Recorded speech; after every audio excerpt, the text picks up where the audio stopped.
have more breaking news coming in right now, viewers. After Kiran Rijiju, now Amit Shah, the Home Minister, is heading to Speaker's chamber to meet Om Birla on this matter. So the Home Minister is now going to meet the Speaker of Lok Sabha in his chamber, Om Birla, and that is the big breaking news that we are getting to you right now, viewers. This is, of course, creating a big political face-off now, and of course we got you more and more reactions, not just from the political parties, but also, of course, from the Hindu community.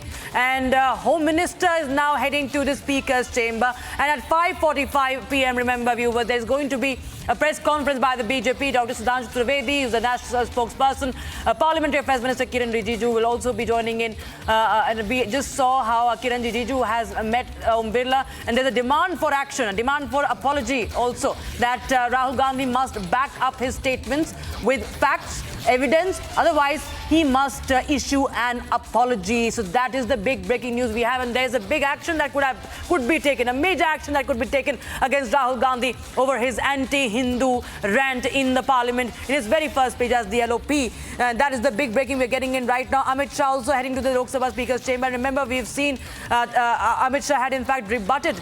My colleague, Senior Executive Editor Abhishek Kapoor, is back with us on the broadcast. Abhishek, we saw Amit Shah time and again hitting back at Rahul Gandhi. He countered Rahul Gandhi also, and also urged in the House itself that the Speaker must take action against Rahul Gandhi for his utterances.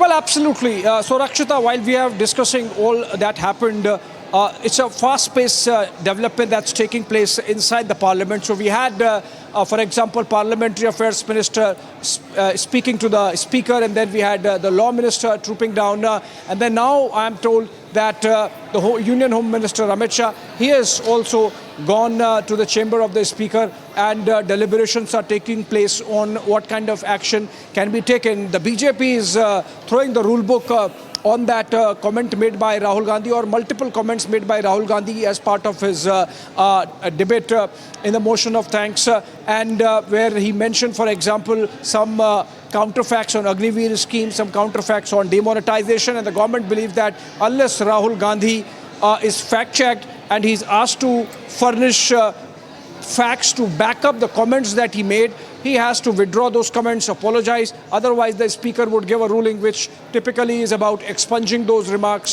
which are not backed by facts or which are counterfactual. Apart from that, politically speaking, this is sort of a bouncer that Rahul Gandhi has thrown the BJP's way. Remember, the BJP can come out of the crease and throw their bat at it, because when it comes to Hindu politics, it's the BJP's territory, not Rahul Gandhi's territory, not Congress Party's territory. So perhaps in that sense, Rahul Gandhi might have made a mistake, and it's lucky for him that there is no immediate election. The next election happens to be the end of the year in Maharashtra, Haryana, Jharkhand, with those local dynamics playing out.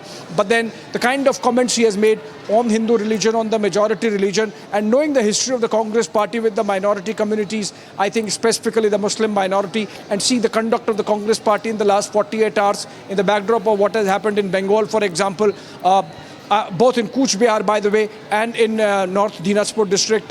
I think the BJP would, of course, want to take it squarely in the political domain, and that's what we are going to see at 5:45 when the press conference happens and the Sudhanshu Trivedi addresses. Even as I said, inside the parliament, the BJP strategy seems to be to focus on the procedural aspects of parliamentary proceedings, and to make sure that Rahul Gandhi is held accountable for what he said on the floor of the House while participating in the debate on motion of thanks.